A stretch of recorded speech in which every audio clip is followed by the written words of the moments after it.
closed this morning with crossing guards as hundreds enter the school gates.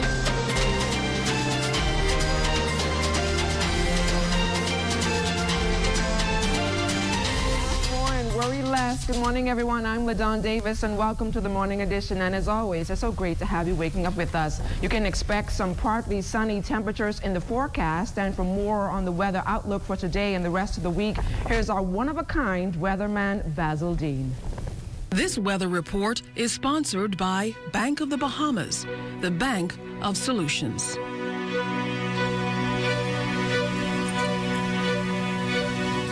Good morning, LaDawn. We're going to wake you up at our tower cam, and we have near clear skies out there this morning, and that will change later on. Why that will happen? Well, we'll tell you all about that later in the newscast, so stay tuned. But as we go to our satellite picture in the tropics is also very quiet.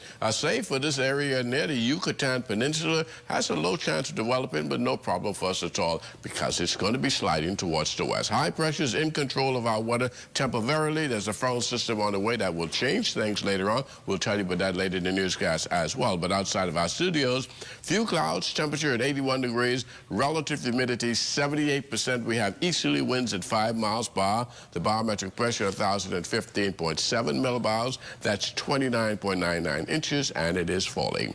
Temperatures around the islands this morning: Marsh Harbor at 77, Green Toll Key 77, also in Freeport 77 degrees. In the Berry Islands, 81 in Allenstown, Bimini, 81 in Harbor Island.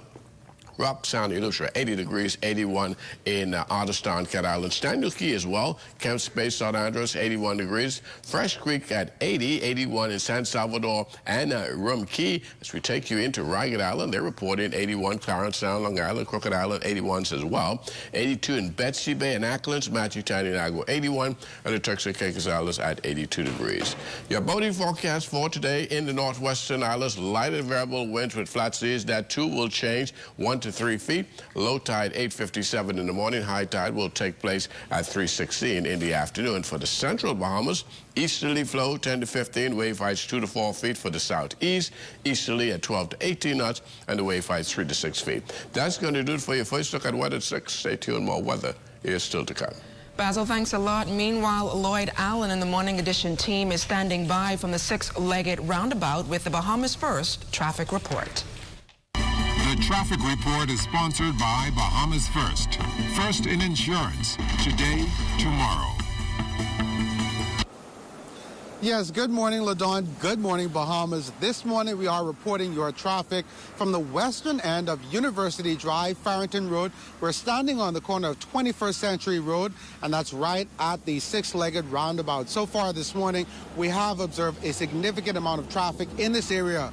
Several buses used in this area, the 14s and the 14As heading into the Carmichael areas, as well as the 10As heading into the far western areas of New Providence. Additionally, several service vehicles using this roundabout as a transient point to their various destinations here on the island.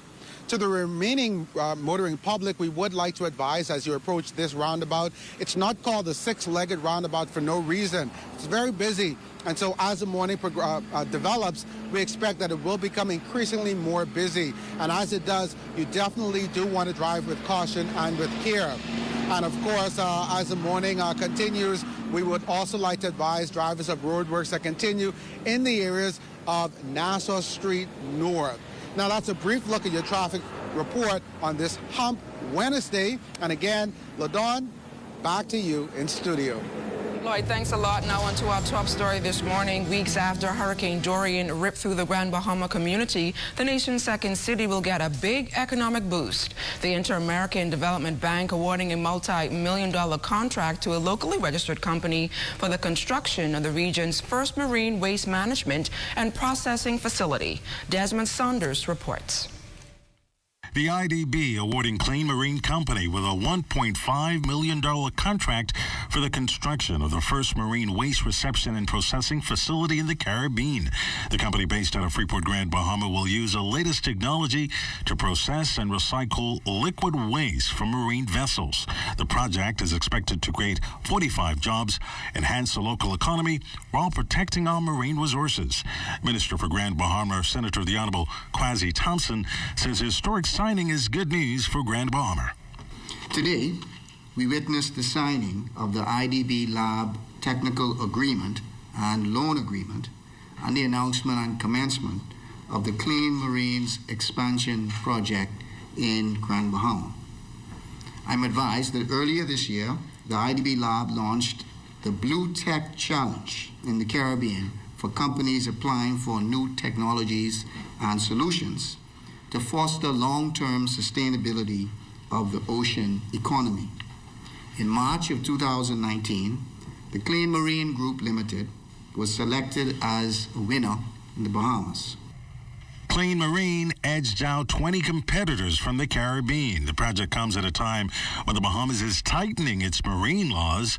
Early this year, Carnival Cruise Lines was cited by a U.S. court for illegally dumping thousands of gallons of sewage in Bahamian waters in 2017. The IDB Lab will support the Clean Marine Group's proposed Marpole Port Reception Facility in Freeport.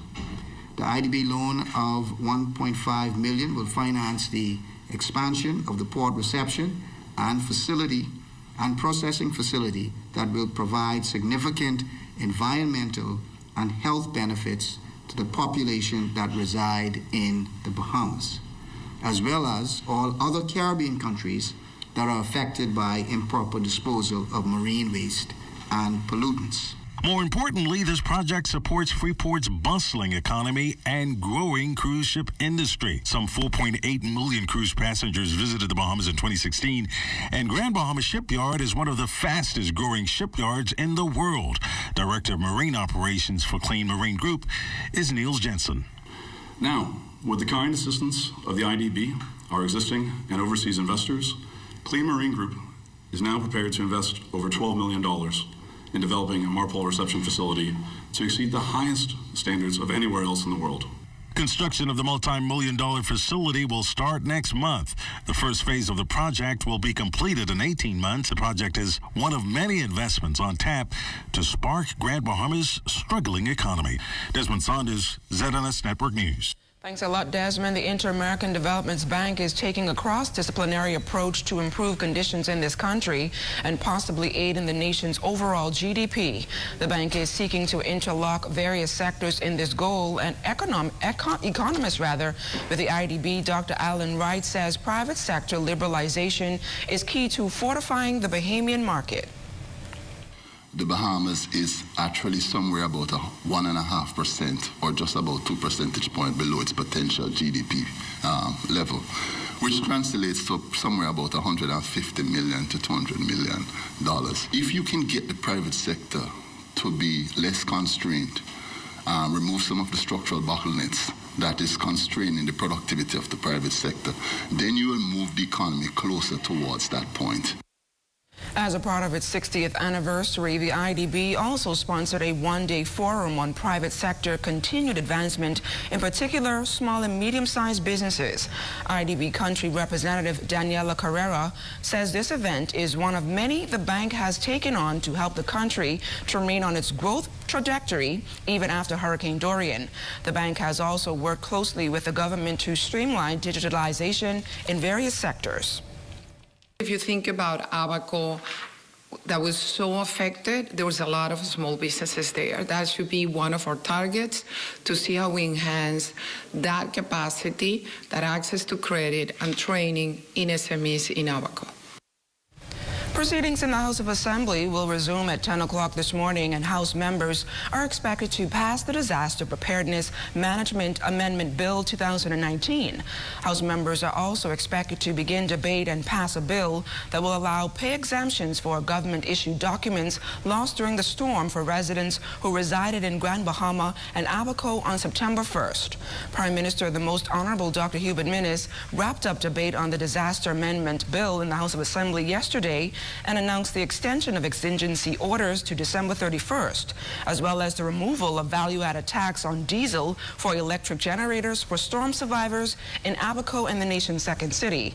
The Disaster Preparedness and Management Amendment Bill empowers the Prime Minister to make certain orders, including issuing mandatory evacuation orders, curfews, and the restrictions of movement in certain places for a period of time. The Prime Minister explained the importance of the mandatory evacuations. Mr. Speaker, when storms come and there is a significant threat to life, we want Bahamians to move away from dangerous areas and to seek shelter in safer places. This is the compelling, clear, and simple purpose of the evacuation orders. Evacuation orders are commonplace around the world in times of natural disasters. They make sense. Such orders save lives. The Prime Minister also confirmed that the deployment of police and defense force officers have been increased to address security concerns in Abaco. In the aftermath of Dorian, some unscrupulous individuals used the chaos as a time to steal. In Abaco, there had been security concerns. We will ensure law and order, not only in Abaco, but throughout our Bahama. Ahead of their debut at this year's Youth in Parliament, Minister of Youth, Sports and Culture, the Honorable Lanisha Rolle, met with this year's youth parliamentarians during a courtesy call at the Ministry of Youth, Sports and Culture. She presented the members of this year's class with medals for their participation in Youth Month activities. Minister Rolle says she has high hopes for the participants. I'm intimidated. They tell me you're the best of the best, the brightest minds. And so they tell me that you're going to bring to the fore and for our minds to consider issues as it relates to climate change, natural disaster, presentation or preparedness, and cyberbullying, fake news, and the misuse of social media. That's correct? Correct. Well, that's going to be a huge one. I've indicated to Mrs. Neely earlier that, you know, we've just came off a great and a horrific and a most devastating storm. And I think the chaplain of the House today, she put it this way and said, you know what, instead of devastation, if we're going to call it Dorian, it's now determination. So it gives us a sense of determination, and I certainly want to endorse that. And the minister is encouraging participants to be prepared and provide facts to argue their positions during the debate. Certainly, I'm excited. The world is excited to hear from you. Last year, we were under the theme, Youth at the Forefront of Change. Certainly, you've demonstrated that you're willing to take the country forward. You have the strength. And certainly the country knows that we can't move forward without you. And so it's no pressure, but we really need to hear from you. We want to know where you're going on these topics of climate change, because you are not only our future, you are our present. President of the Trade Union Congress, Obie Ferguson, proposes an amendment to the Industrial Relations Act. He is suggesting consideration be given to providing a mechanism with competent negotiators from employers, government, and unions that would deal specifically with bargaining impasse when it comes to industrial agreements. Ferguson made the suggestion to the Minister of Labor, Senator the Honorable Dion Fowlkes, noting that the move is critical and would avoid industrial action. It avoids strikes because the parties' interests will be properly protected around the table.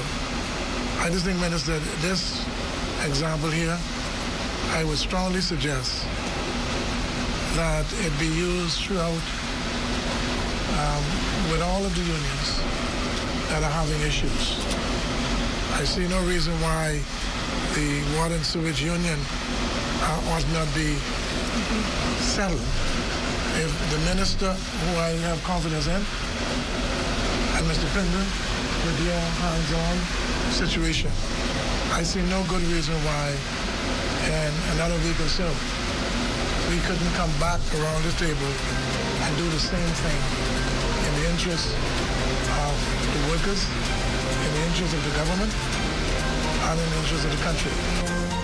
And still to come, approaching the school zones, we have the do's and don'ts to keep our little darlings safe before they enter the classroom. That story and more when the morning edition comes right back.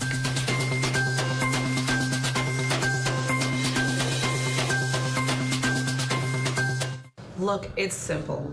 Fidelity can consolidate all your bills with our debt consolidation loan. Give you one monthly payment and money in your pocket. So let me get this straight, Miss Financial Coach. You say something about cash in my pocket? Yes. And a savings plan with 5% interest? Wow, finally, a bank that's looking out for me. What you want me to sign? That's not all. We also offer competitive interest rates and free financial coaching. That's right, LD. You ain't hear me. Where do I sign? The Atlantic hurricane season runs from June 1st to November 30th. When a hurricane alert is issued for your area, which indicates the possibility that you could experience hurricane conditions within 60 hours, you should begin the initial stages of preparation for the storm. When the storm is 48 hours away, a hurricane watch is issued. Once a watch is issued, be sure to get updates from the Met Office via television or radio. Get your battery-powered radio ready. Keep your emergency supply kit, blankets, and sleeping bags handy, and keep children and pets indoors. Be sure you have extra cash and a car tank full of gas. Fill all prescriptions. A hurricane warning means that a storm with winds up to 74 miles per hour or more is 36 hours away. At this point, secure all windows with shutters and plywood. Place your valuables in a waterproof container and store them on the highest floor in your home or in the safest area. This public service announcement has been brought to you by the Broadcasting Corporation of the Bahamas in conjunction with the National Emergency Management Agency.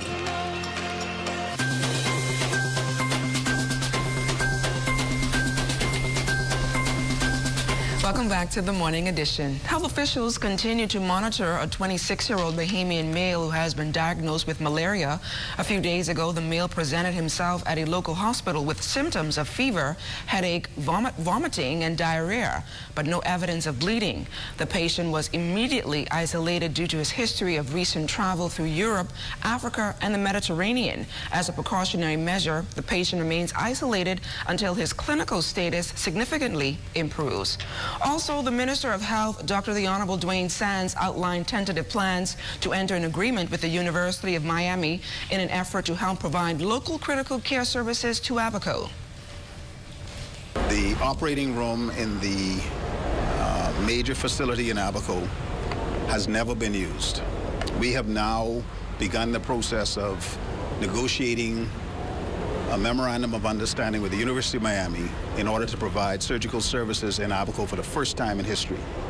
And we believe that that will do wonders to improve the quality of care that's provided in Abaco. I meet with the University of Miami team on November the 1st.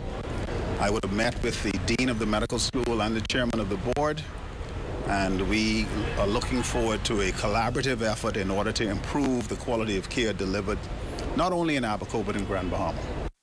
As we continue our focus on healthcare, there is an aggressive anti-diabetes campaign underway seeking to protect locals against the dreaded effects of diabetic complications, among them limb amputations. In this report, Lloyd Allen speaks with a number of local practitioners who have committed their careers and lives to getting diabetic patients off medications and back on their feet.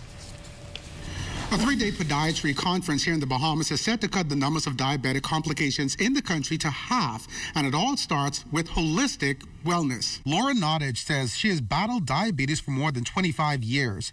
However, a change in diet and help from a team of medical professionals from the local diabetic foot and ankle centers of the Americas has literally gotten her back on her feet. I was really worried with losing my toe because I went to another doctor. And after I wasn't getting the results I was looking for, and I was referred to Danny Johnson. My toe is feeling excellent.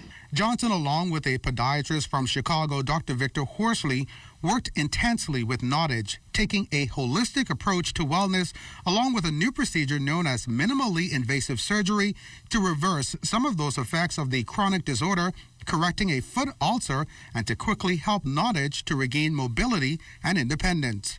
Johnson says the conference slated for this week, October 24th through 27th, at the Malia All-Inclusive Resort, and themed New Hope for the Diabetic Foot, is designed to bridge the latest advancements in the field with those who truly need it. This brings together the top 10 surgeons from around the world who are interested in the power of prevention.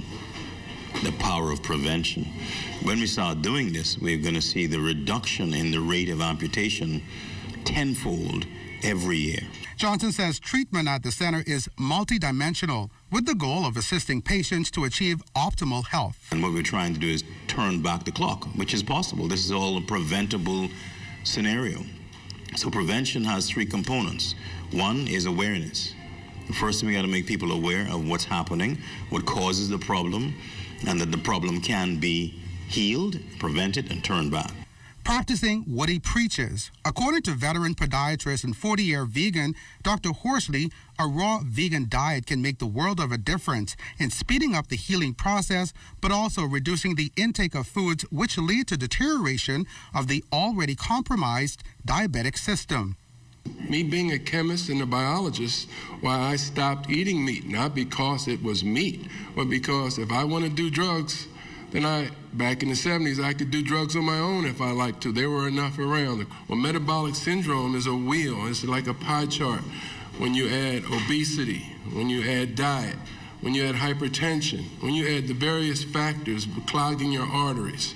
Speaking of arteries, when you take an x-ray of the diabetic foot, 50% of my diabetics have calcium lining in their arteries. Arteries are supposed to be flexible, and when they're not flexible, they become atherosclerotic. It's through this kind of information that these doctors are using to restore life, hope, and freedom for persons with diabetes. Saving 1 foot at a time. Reporting from the Foot and Ankle Centers of the Americas, Dean's Lane in Fort Charlotte, Lloyd Allen, ZNS Network News. Thanks a lot, Lloyd. It may be Breast Cancer Awareness Month, but one man in his late 60s is not only supporting the cause, but is sharing his story of survival after beating 3 forms of cancer all at once. He shared his story with the Morning Edition team. Fortunately, 69-year-old Ivan Francis does not have breast cancer, but he has survived kidney, lung, and prostate cancer. While supporting thousands of breast cancer survivors this month by wearing his pink gear, Francis also used the opportunity to share his story of surviving the triple threat on his life. I started to feel a lot of pain in my chest, pain in my joints, pain in my lungs, so I went to the hospital, get a checkup. I do some more tests, and they told me I got to do a surgery. The kidney was stage 2, lungs was stage 1. They could treat that. And I told them, get that devil outside of me. I got follow-up treatments every 6 weeks for the kidney, every 6 weeks for the lungs. And then from 6 weeks, I go to every 3 months, and from there to every 6 months. The problem developed where my knees, my joints, so much pain. I still losing weight. I couldn't sleep, but with the kidney, I could see improvement. But get this. The 15-year cancer survivor known as the Rooster is the only active male in the Sister Breast Cancer Support Group. With very limited family support, Francis says those meetings were therapeutic and helped him to put up a good fight. We got meeting by the Cancer Society every Thursday at 5. I there from all 3. I always the first person there. I was interested to gather what they have to offer there by counseling. You got a library at the Cancer Society where you could sit and read. You have rooms with patients from on the island. They could where they come and stay with the caregiver. You could go and talk to them. Quite a few men in the Bahamas are diagnosed with breast cancer and are afraid to come forward to share their stories due to the stigma attached to the disease. Francis is encouraging men who notice something peculiar in their chest or breast to get it checked out. I say, Miss Wyler, you man going to do mammogram? I say, yes. Man is of breast cancer too. They say, whoa, you don't know man is of breast cancer. Man is it's not a regular thing, but it can happen. The cancer survivor, who is also one of the participants of the Romelda Rose fashion show on November 10th, gave this advice to breast cancer survivors. So don't let cancer kill you. Don't fret, don't worry, just pray. And you have to give a lot of reason to other people, your family and things. Tell them how you feel, what you're going through. Don't hide nothing, don't tell no lie, and just relax. God will take care of you. And coming up, World Kitchen still making a huge impact in Grand Bahama, so stay close.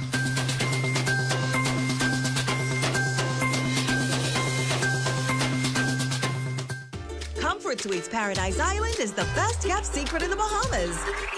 Located directly next door to the Atlantis Resort, you'll receive all the privileges of an Atlantis guest with all the benefits of a Comfort Suite stay. Enjoy everything Atlantis has to offer, including Aquaventure Water Park, plus all the amenities of Comfort Suites. Free Wi-Fi, free breakfast daily, and kids stay, play, and eat free. Visit ComfortSuitesPI.com. For the latest news and highlights in Bahamian culture, tune in to the new Junkadoo 242, Saturdays, 10 a.m. to 11:30 a.m. on the ZNS Radio and Television Network. Radio Bahamas 1540 a.m. on 104.5 FM and TV 13. Each week, hosts Arlene Nash Ferguson and Darren Bastian engages listeners with some of the movers and shakers of Junkadoo and Bahamian culture. Don't miss Junkadoo 242, Saturday at 10 a.m. to 11:30 a.m. on the ZNS Radio and Television Network.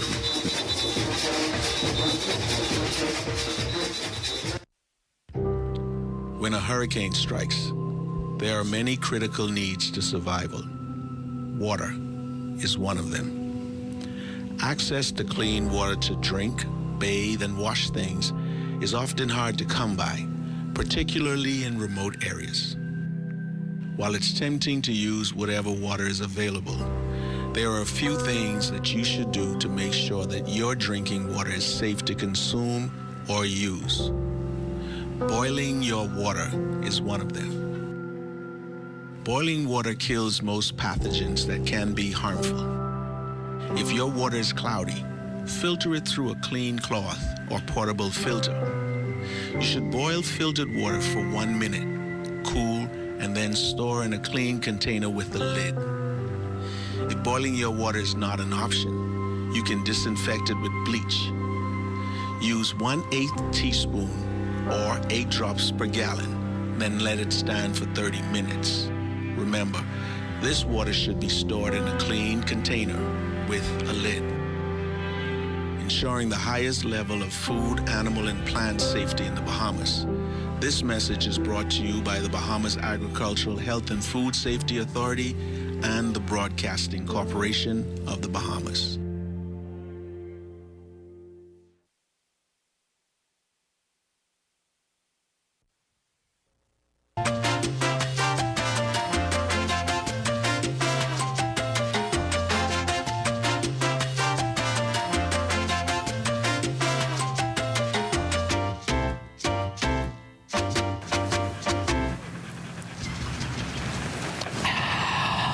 Well, what about me? What about you, what? Well, I thirsty too, you know. You want to see all the water out there? Well, why you don't give me your water, and then you go try and drink that salt water? You crazy, eh? I ain't the one talking to a dog, you know. Ain't nobody can drink salt water. Then why you won't give it to me? All dogs need fresh, cool water and sufficient shelter from the sun all year round, especially on the beach and during the hot summer months. Summers are very hot here in the Bahamas, so please make sure all pets have ample, cool, fresh water in proper containers and sufficient shelter from the sun, even on the beach. And make sure all dog houses and kennels have proper ventilation. Let's make it Bahamian to be humane. This message has been brought to you by the Bahamas Humane Society and the Broadcasting Corporation of the Bahamas.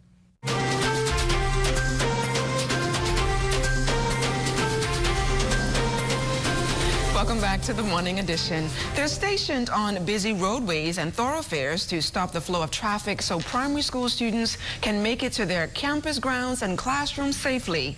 This morning, the spotlight is on crossing guards here in the capital and what officials are doing to increase those numbers.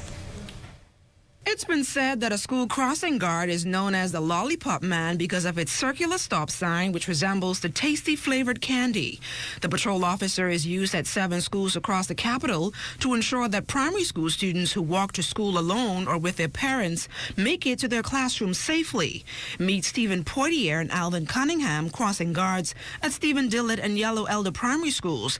Both of these men say they enjoy their jobs and won't change it for the world.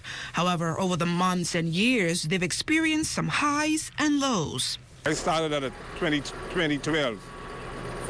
I got a transfer from environmental health. and it gone into road traffic. And I started in 2012, and you have to have a love for kids to do this. Because if you don't have no love for children, you wouldn't be able to do this. What do you love most about it? Well, just being around the children. You know, just like the teacher that keeps them young, keeps me young too. Because you got people, they'll overtake cars from down the road and keep moving. You have children want to come out of this compound with me right there. And of course, that time, I got to hold them back. There are times when I say, hold that car still moving. This road need a speed bump. They had it here. They move it. Head of School Security, Christopher Smith, says there are hundreds of students enrolled at these primary schools and the demand for crossing guards is great. However, he says ongoing training is now in session to expand and enhance their parents and best practices in the hopes of avoiding traffic-related casualties. Some time ago, where a student was struck on Carmichael Road, and I don't want to see a repeat of that itself. The crossing guard itself, right now we have 8 persons in training to augment exactly what we have here now to do, where we can actually uniform all of them, and we are going through 2.5 weeks of training so that they will get the best practice as to what a crossing guard should. Smith says while crossing guards are limited at schools, he is still pleased with their performances. What I would like to do is to bring them back to security headquarters itself and go over further training with them so that they will be on par with the new ones that are coming in as well.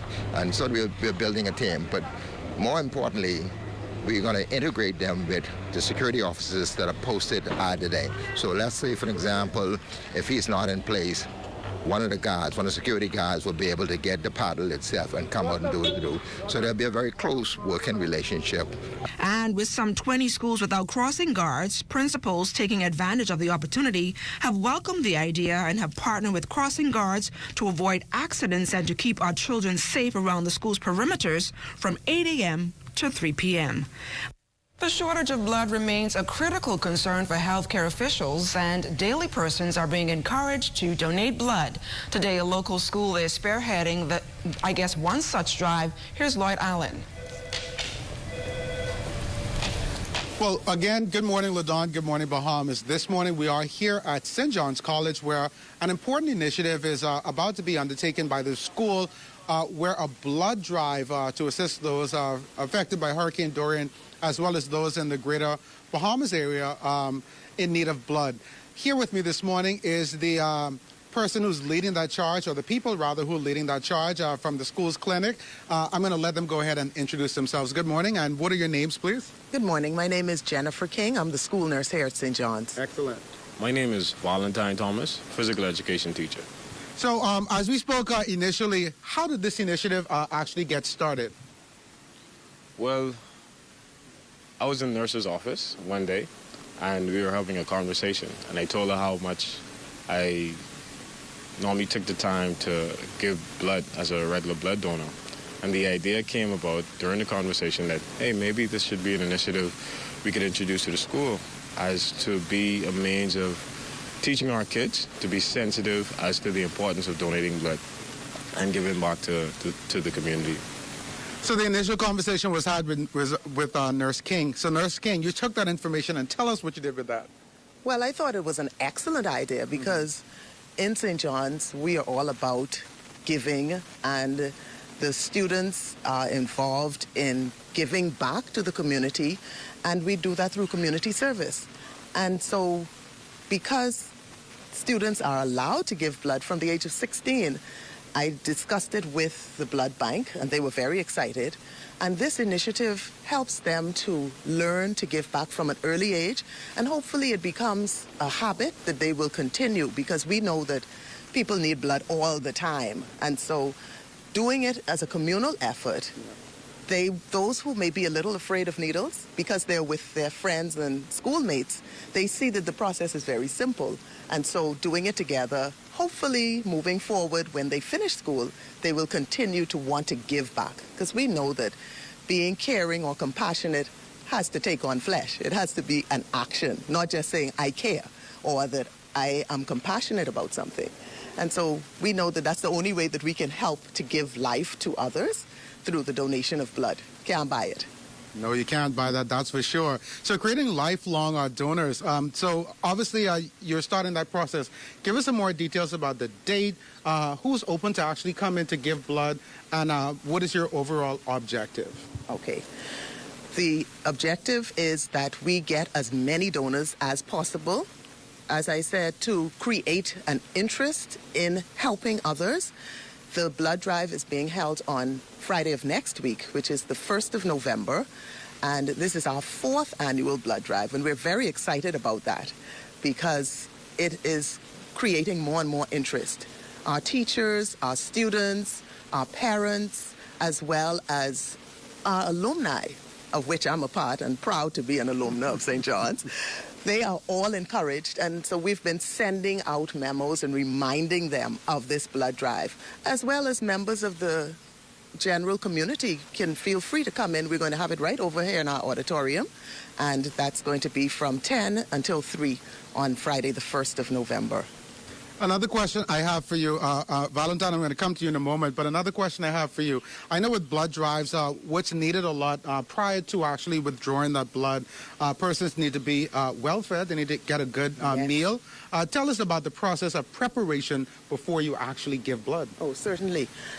We, first of all, in school, we met with our 11th and 12th graders who would meet the age level, and we informed them that first of all, they have to be 16, at least 110 pounds. They have to be in good health, and there are pre-tests that are conducted before giving blood. So it's not important for them to know their blood iron level because that's taken before the blood process starts. They must have a full meal, and when I told them about having a full meal, it's a well-rounded meal, balanced with protein as well as carbohydrates and fats, and hydration is vital. So they know that because we discussed that a few weeks ago. Of course, anyone under 18 has to have parental consent. So a whole letter was sent home giving them all the information about blood donation so that they know what it is that their child is being asked to do. And it's totally on a volunteer basis. So that's the prerequisites for giving the blood. Mr. Valentine, talk to us.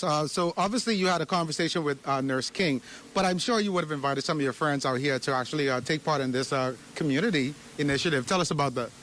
Well, I'm well involved with the track community as well as some other civic groups as well.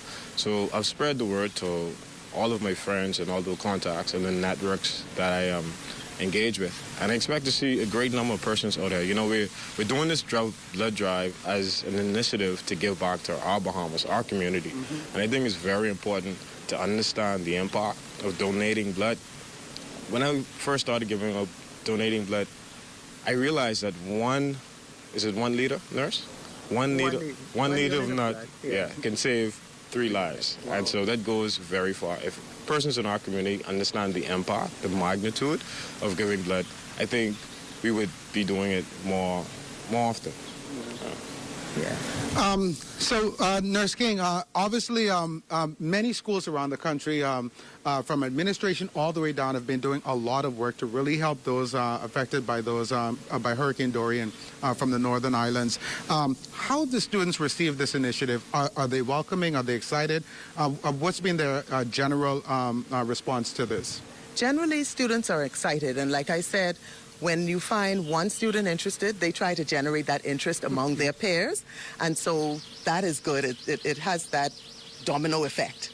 And talking about Hurricane Dorian, that initiative started with giving to those who were affected by collection from every grade level. Each student was asked to bring in items. So they've brought in items that can be purchased. And now they're going to give blood that cannot be purchased. You can't go to the bank and get blood unless it's a blood bank. And so that has to come from humans. And so that initiative, I think that the students are very excited. I have staff who are very excited. They repeat donors. We can give blood every 8 weeks. So they are very excited as well. And Mr. Thomas, he's he's a frequent blood donor, so he's kind of been saving his blood donation for our blood drive next week, so he can be also in those numbers. So our students are very excited. Well, unfortunately, I'm not a giant, alumni giant like you, but I applaud both of you for your giant of an effort here at St. John's College. And I'm sure those who really need that blood will definitely be appreciative of your efforts. Again, reporting here from St. John's College, the home of the Giants, as you call it, right? Home of the Giants. Yes, Lloyd Allen, Nurse King, and Valentine Thomas. LaDawn, back to you in studio. Thanks a lot, Lloyd. We now move into the nation's second city where Hurricane Dorian has long gone, but assistance for those residents impacted by the storm continues. Over in Grand Bahama, World Kitchen is still cooking thousands of meals for residents. Here's Atalia Hall.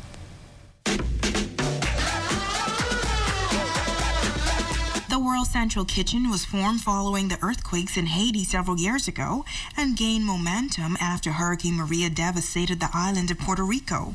Relief Administration Manager Zomi Francom says the group was on the ground in Grand Bahama immediately after the passage of Hurricane Dorian. We were loading up a ship in Florida as the storm was here, and so as soon as we got the all clear to bring all those supplies over from Florida, we were cooking off the actual vessel in the port, and then we moved down here to Memories Loading Dock. We knew that Grand Bahama had been hit really badly, and I think with the news cycle, Abaco received a lot of attention, and absolutely rightly so, but Grand Bahama Island was really hurting as well. Tim Lambert says goods are imported from Fort Lauderdale, Florida once a week because it has been challenging finding pre-cooked protein on the island, but he says they have been supporting the local stores for most of the items that they use. That's what puts people to work. That's what gives them money back into the economy so that the folks can rebuild and it can be sustaining. Now, Chef Roberto Espina took our ZNS News team on a tour of the kitchen where some 24,000 meals are prepared every day. He says their day usually begins around 6:30 a.m. Today I made around a lunch for maybe 10,000 meals. I working so hard with a good crew, with Bahamian cooks, volunteers from all over the world. The Relief Administration Manager says meals are delivered to many communities on the island, including East Grand Bahama and even Sweetings Key. And as for where the passion comes from, Francom says it comes from the heart. After a natural disaster strikes, people need to be fed not just their stomachs, but also their hearts. And so that's something that World Central Kitchen have always been really dedicated to, is a plate of food that's made with love and dignity. Now, if you were wondering, Francom says that the World Central Kitchen is here to stay on Grand Bahama as long as they are needed. Now, if you would like more information or you would like to get involved, you can visit wck.org.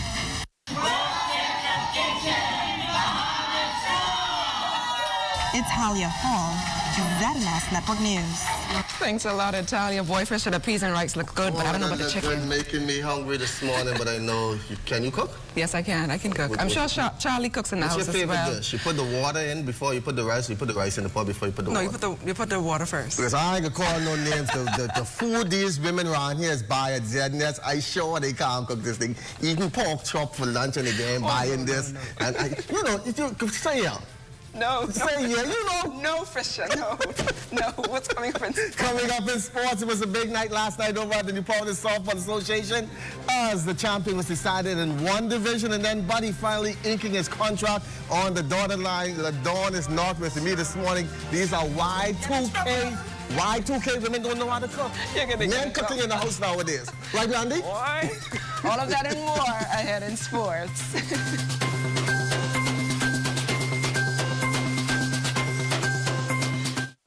This public service announcement has been brought to you by the Bahamas National Trust in conjunction with the Broadcasting Corporation of the Bahamas. For 60 years, we have been here, the voice of the environment. Here, speaking up and for your national parks, all across the islands of this nation. The places God visits for vacation. spanning over 2.5 million acres of land and sea. How delighted then he must be to see a sea of pink, as flamingos mingle and haven like jingles play where queen colts still sleep. And if you listen, you can hear it. The words of gossiping parrots awaiting the diction of the day. All 365 of them, that's every day and every year, 15,000 children share in the beauty of this playground. Our name is yours. And we have been yours for years unnoticed. Don't forget us. Support us. Your national parks. The defenders of your environment. Join us. Remember, our cause is yours. The first land and sea park in the world is yours. Heritage. Here it is. When was the last time you gasped at our scenery, gotten lost in the depth of our reefs, or even awed at the green of the leaves of our trees? Don't hesitate to donate and volunteer. Don't hesitate to care. We are here for you. The Bahamas National Trust, BNT. 3 letters that spell out simply, perfectly, and undoubtedly that we are yours.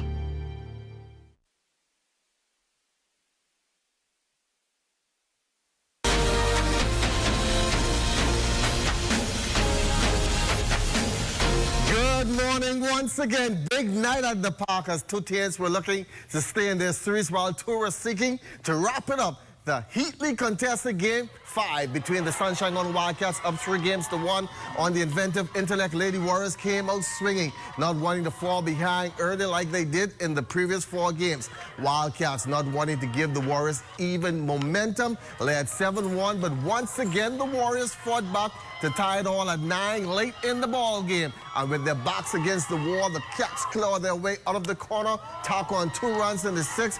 Warriors would get 1 across in the top of the 7th. And yes, they are back to back to back 3-time ladies champs. The final score there was 11-10 in favor of the Wildcats. And you know, once you put a mic in the front of a Wildcat, they will talk. They are the champions as they celebrate once again the championship over the Intellect Lady Warriors. Man, I can't explain, you know. Treat Beat feels really so good to win another championship. I told my girls just stay mentally prepared, and we only needed a fire starter. I would like to say congratulations to Dawnette for starting us off with hits. So, yeah, my Treat Beat feels really good. I tell you, come Tuesday. If you come Tuesday, don't look for Thursday. I said, I tell everybody, I wanted a few people who tell me, say, but you're out hard. I said, it's Wildcats, buddy. I say, if you don't come, you can miss it. I wasn't even taking no chance. They got one, that's it. They take it and go. How does it feel in the 3-peat? I ran out of fingers, man. I ran out of fingers. When time to dance, they call on me, Sunshine. I'm the fire starter in this league. Many years ago, when you played Puppy, they lick him out. We give them one to say, okay, have to, but they get too biggity and presumptuous, but they go backdoor sweep the Cats. Never. When you back a cat up against the wall, we come out clawing. Yeah. They can't beat us. No team out here could beat us. I'm the fire starter. You see what happened? I bat for the big Dawnette. I made it up, we tied up, and we took off from their Fisher. If I count the rings now from last year, I get 17 rings. I need to borrow your hand now. And yes, the Jerry Jones of softball sponsors Sonny Cox, like the NFL owner of the Dallas Cowboys, talking about his team's play and effort. I told you, it's written on my car, it's written on my shirt, it's written. And what is written is written, okay? What is written is written. And I told him we're going to 3-peat. You know what we were trying for? We were trying for the dynasty. What happened last year when Golden State fall apart?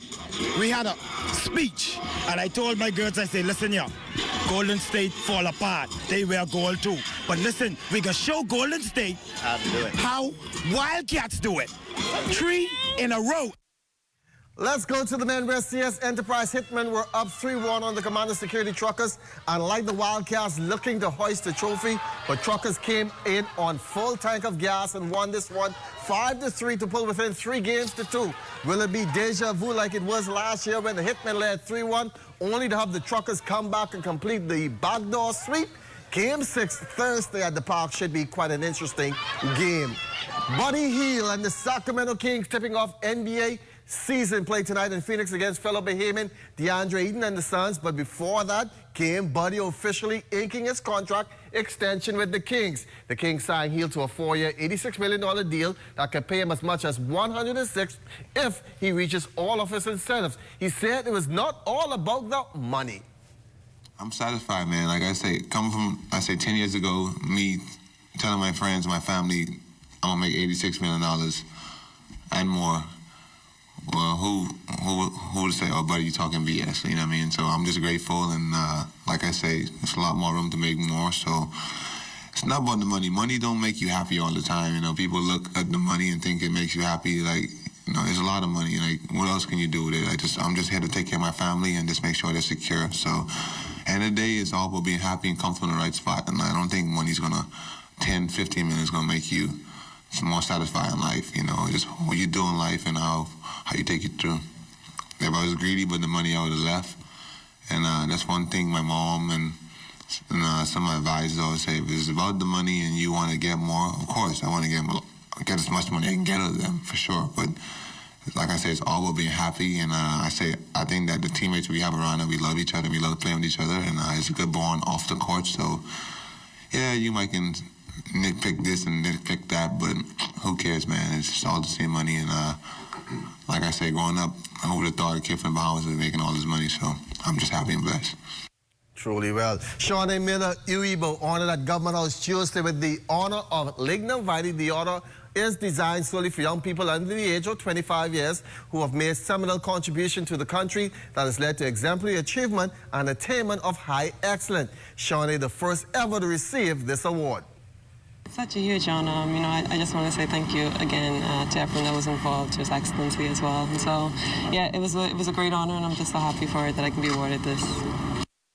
Shawnee lost just one race this year. That's the finals of the 400 meters at the IWF World Track and Field Championship. It was her first loss in over 2 years. That one race knocking her out to be put in the running for Female Athlete of the Year, but no worries. There were so many great events that took place this year, and, you know, kudos to all of them. Everyone did extremely well, and, you know, being on the women's side and being such a tough sport, I guess, on the women's side, it's a true blessing, and, yeah, congrats to all the ladies. Bahamas Scholastic Association volleyball play. Mount Carmel picking up a double yesterday at the Tom the Bird Grand Park. The senior girls knocked off San Pedro's International 25-11 and 16. Then the juniors held off Telios 19-10, 10-19, and 15-11. We won the first set. Things were pretty good. In the second set, we were a little bit shaky, so we lost that set. We came back in the third set, and we redeemed that ourselves. But overall, we had a really good game. We played very well, but at the end, we came as a team. But in the second set, we was shaky, but at the end, we still went. And that's going to put a wrap on sports. LaDawn Basel is coming up right after this break.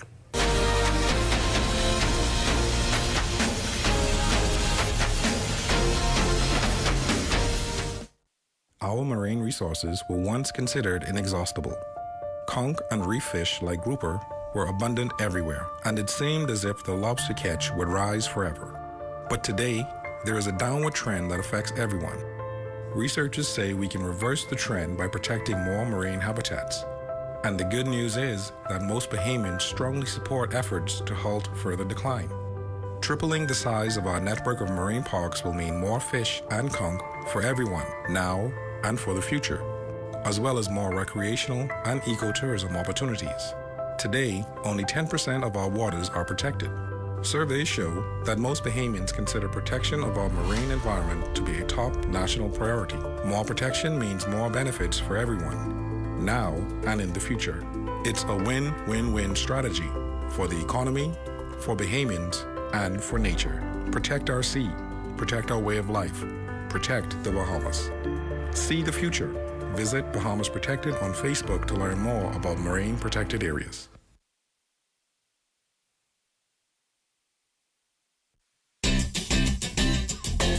Explore the world of agriculture with us.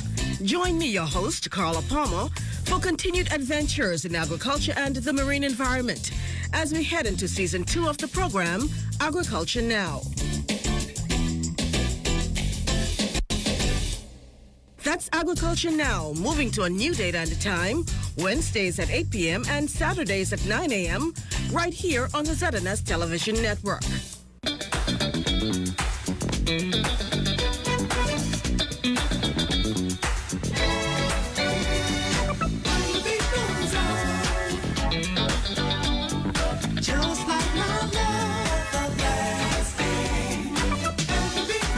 Welcome to the best of sports world. Hi, I'm Stuart Cove, and for many years, I've taken pride in introducing young Bahamians and international visitors to the wonders of our Bahamian underwater world. Our marine ecosystem helps to keep our tourism industry and fisheries sector healthy and lucrative. We must all do our part in protecting it for future generations. And that is why I ensure our staff and customers are taught about the importance of coral reefs. I do this and more to protect our underwater life because I care. Do you?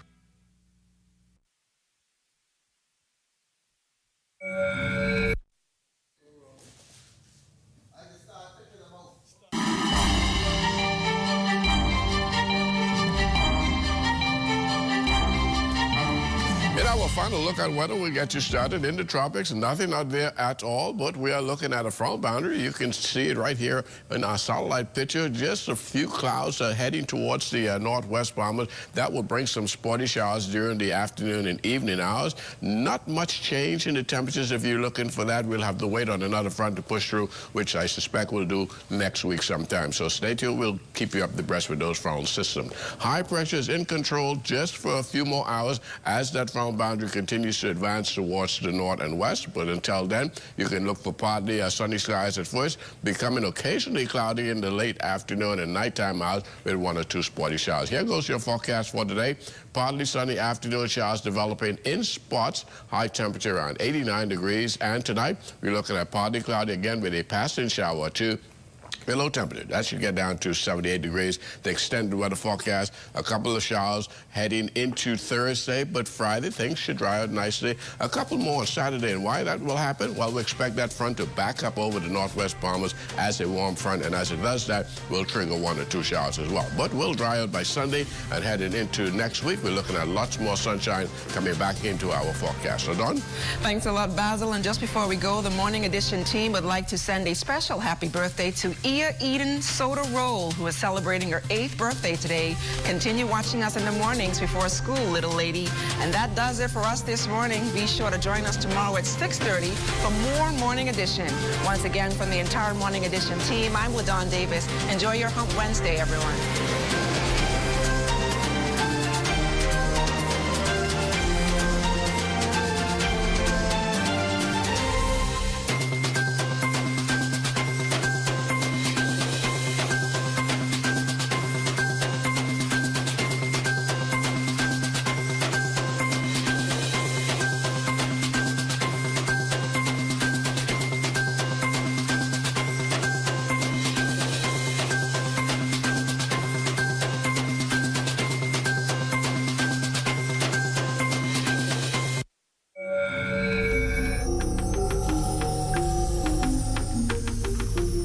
You're watching the ZNS Network, the People's Station. Birthday greetings to you from the National Voice of the Bahamas. A wonderful good morning, happy birthday greetings goes out to Christopher Hall. That's in from your mom, Keishel Hall, the entire family, friends, your grandparents, and